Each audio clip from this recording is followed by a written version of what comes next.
Isa sa paraan, baka sakaling makakuha siya. Hindi po ganun nga eh. Baligtad po ang nangyari eh. Hindi po kayo ang gagawa niyan. COA po, kung yun ang ating objective. Eh bakit isa lang inimbestigan natin?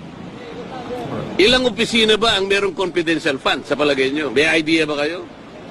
NGAs na lang, National Government Agencies.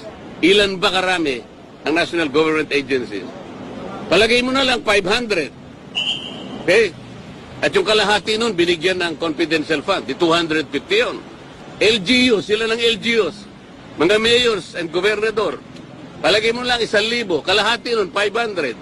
O di 750 na yun. What about the GOCCs? Government-owned and controlled corporations. Mga 300 yan. Kalahati na lang. 150. O palagay mo lang 1,000 na lang ang nabigyan na ahensya ng gobyerno. Bakit? Bakit Office of the Vice President lang? Kahit anong komite yun, kaya sabihin nilang hindi ako member, pwede ako magsalita at mag-participate. Kung pipigilan nila ako, di pa ba nyo naiintindihan kung anong klaseng procedure, kung anong klaseng tuntunin na ang meron kami? Pang 17 taong ko na sa Congress, ngayon ko lang po nakita ang mga pangyayaring ito. Nalulungkot po ako, nagdaramdam ako, nai-stress ako kung bakit nangyari ito. Ito lamang pagdinig na ito in aid of legislation, kayo po na nasa media. Nalapit na ako mapahiya.